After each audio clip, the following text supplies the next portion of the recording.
Friends, Hindi recorded channel में आप सभी का स्वागत है। दोस्तों, नाटक भारत दुर्दशा भारतेंदु जी की एक सफल कृति है। इसका अंदाजा इसकी मंचीयता से भी लगाया जा सकता है। दोस्तों, इसके सभी पात्र प्रतीकात्मक हैं। उनके पात्र भारत, दुर्देव, मदिरा, लोभ, अहंकार, सत्यानाशी फौज आदि हैं। हम सभी जानते हैं कि भारत सदैव धार्मिक व अंधविश्वास की रूढ़ियों व परंपरा मान्यताओं से ग्रसित रहा है, जिसके कारण एक धर्म दूसरे धर्म को नीचा दिखाने के लिए आपस में हमेशा से लड़ते रहा है और इसी कारण विदेशियों का भारत में आगमन हुआ और साथ भारत के विनाश का ये कारण बना और भारत की दुर्दशा हुई।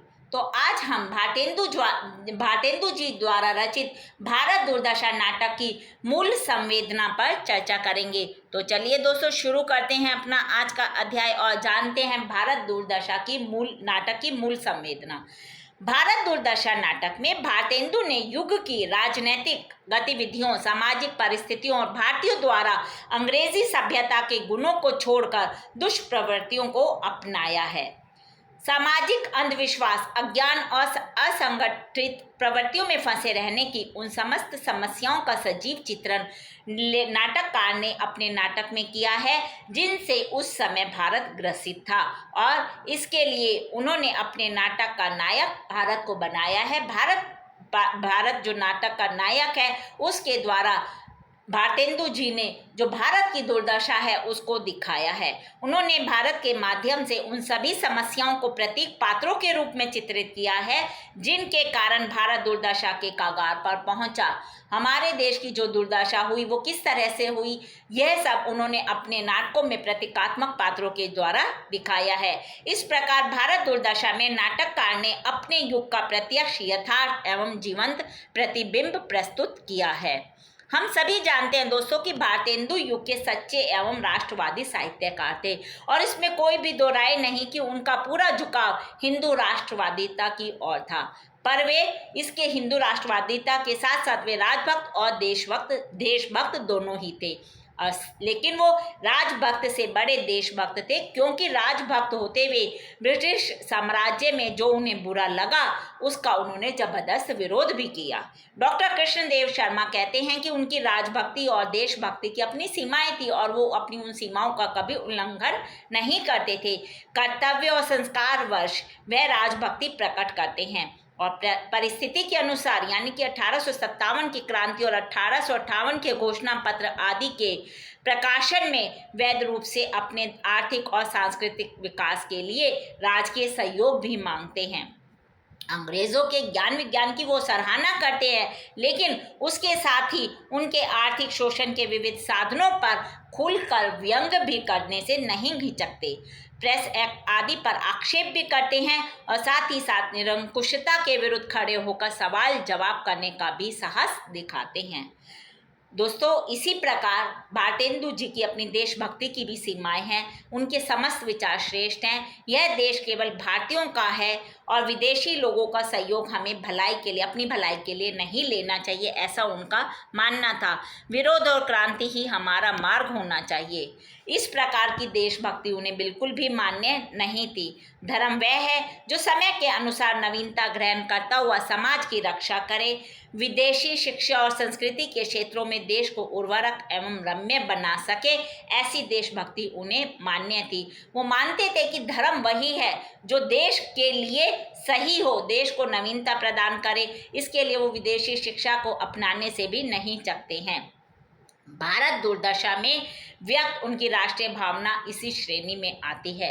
डॉक्टर जयनाथ नलिन लिखते हैं कि भारत दुर्दशा अतीब गौरव की चमकदार स्मृति है, आंसू भरा वर्तमान है और भविष्य निर्माण की भव्य प्रेरणा है। इस नाटक के बारे में उनका ये कहना है और इसमें भारतेंदु का भारत प्रेम करुणा की सरिता के रूप में उमड़ आया है, आशा की किरण के रूप में झिलमिला उठा है। दोस्तों, युग चेता एवं राष्ट्रवादी नाटककार भारतेंदु हरिश्चंद्र जानते थे कि जब तक भारतीय जनता इस जड़ता और बुराइयों से छुटकारा लेकर राष्ट्रीय और सामाजिक चेतना में प्रतिष्ठित नहीं होती, तब तक देश का उद्धार संभव नहीं है। इसके लिए भारत की जनता को जगाना होगा और वही कोशिश करते हैं और भारत दुर्दशा में यही दृष्टिकोण उनका काम करता है। अतः भारतेंदु युग प्रवर्तक और राष्ट्रवादी थे, भले ही उनकी राष्ट्रवादिता हिंदू राष्ट्रवादिता हो। भारत दुर्दशा में उनका यह प्रयास प्रमुखता से देखने को मिलता है। इस नाटक में उन्होंने प्रतीकात्मक पात्रों द्वारा देश की जो बुरी अवस्था थी और दुर्भाग्य का मार्मिक चित्रण किया है। इस नाटक का जो रचना काल है वो 1880 है और यह कौन सा समय था? यह वह समय था जब महारानी विक्टोरिया ने ईस्ट इंडिया कंपनी से भारत का शासन अपने हाथों में ले लिया था और महारानी ने आश्वासन दिया था कि वो देश का ध्यान रखेंगी, लेकिन उसके बावजूद भी देश का हर तरह से शोषण हो रहा था।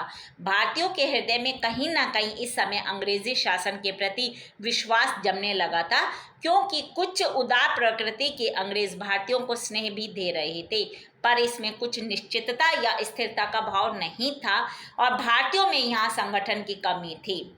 अशिक्षा एवं अज्ञान के कारण वे कुंठित हो रहे थे। सच्चा राष्ट्रवादी साहित्यकार इस स्थिति को अनदेखा नहीं कर सकता था और भारतेंदु ने भी ऐसा नहीं किया। अतः भारत दुर्दशा में भारतेंदु ने अपनी इन सभी भावनाओं को स्पष्ट निश्चल भाव से अभिव्यक्त किया है। एक राष्ट्रीय साहित्यकार देश में व्याप्त स्वास्थ्य नीति का समर्थन करता ही है, इसलिए भारतेंदु ने भी अंग्रेजी शासन के साथ आई नई सभ्यता, वैज्ञानिक दृष्टि और उसकी उपलब्धियों का समर्थन किया और भारतीयों से उन नीतियों को अपनाने का भी आग्रह किया, क्योंकि उन्हें लगा कि यदि हम इस तरह से हमारा समाज शिक्षित होगा तभी हम अंग्रेज़ों से जमकर मुकाबला कर सकेंगे। लेकिन उन्होंने दूसरी ओर अंग्रेज सत्ताधारियों की निरंकुशता का भी विरोध किया। वे इस नाटक के माध्यम से अंग्रेज़ों की आलोचना करते हैं, जिसके तहत भारतीयों पर बिना किसी ठोस नीति के अत्याचार किया जाता है। दोस्तों, वास्तव में भारतेंदु के मन में भारत की तत्कालीन दशा का बहुत क्षोभ था, गहरा क्षोभ था, क्योंकि हिंदू इस टाइम धीरे धीरे पतन के गर्त में गिर रहे थे। इसलिए वे उन्हें पतन के गर्त से निकालने के लिए कहते हैं कि हिंदुओं तुम कहाँ थे, क्या था तुम्हारा, हम कैसे थे और अब हम कहाँ आ गए, कितनी भारत की दुर्दशा हो गई है। इसी तरह भरत वाक्य कहता है, हाँ देवा तेरे विचित्र चरित्र हैं, जो कल राज करता था वह आज जूते में टाका उधार लगवाता है। मतलब इतनी बुरी दशा हो गई है कि जो सोने की चिड़िया का क्या हाल हो गया, पवित्र चरित्र के लोग हो गए हैं, उनकी यह दशा कितनी बुरी हो गई। योगी के माध्यम से नाटककार भारत के स्वर्णिम अतीत को स्मरण करता है। दोस्तों, भारत दुर्दशा में राष्ट्रीय भावना की सशक्त अभिव्यक्ति को देखकर डॉक्टर रमेश गौतम कहते हैं कि भारतेंदु हरिश्चंद्र की राष्ट्रीय भावना की अभिव्यक्ति का सुंदर रूप भारत दुर्दशा नाटक में परिलक्षित होता है। उस समय तत्कालीन जीवन की सामाजिक, धार्मिक, राजनैतिक, आर्थिक एवं सांस्कृतिक जीवन की यथार्थ प्रतिकृति उनके इस नाटक में देखने को मिलती है, मुखरित हुई ही है। डॉक्टर लक्ष्मी नगरवास ने भारत दुर्दशा में अभिव्यक्त भारतेंदु की राष्ट्रीयता भावना की प्रशंसा करते हैं और कहते हैं कि भारत दुर्दशा की कथा देश वात्सल्यता और देश हितैषिता का आदर्श उदाहरण है, क्योंकि अर्थात उसमें भारत दुर्दशा की कथा में देश के लिए प्रेम और देश के लिए अच्छा हित सोचने की आदर्श उदाहरण देखने को मिलता है। नवोत्थान काल में उत्पन्न होने के कारण भारतेंदु देश के अतीत गौरव की भावना से अनुप्राणित थे। डॉक्टर गोपीनाथ तिवारी ने भारतेंदु की राष्ट्रीयता को हिंदू राष्ट्रीयता कहा है। तो दोस्तों, ये हमने आज के अध्याय में भारतेंदु हरिश्चंद्र द्वारा रचित भारत दुर्दशा नाटक की मूल संवेदना पर चर्चा की। हिंदी भाषा के और भी प्रमुख विषयों पर हम आगे के अध्याय में समय समय पर इसी प्रकार चर्चा करते रहेंगे। पर दोस्तों, उसको सुनने के लिए आपको मेरे इस चैनल को लाइक और सब्सक्राइब करना होगा। धन्यवाद दोस्तों, आपका दिन शुभ हो।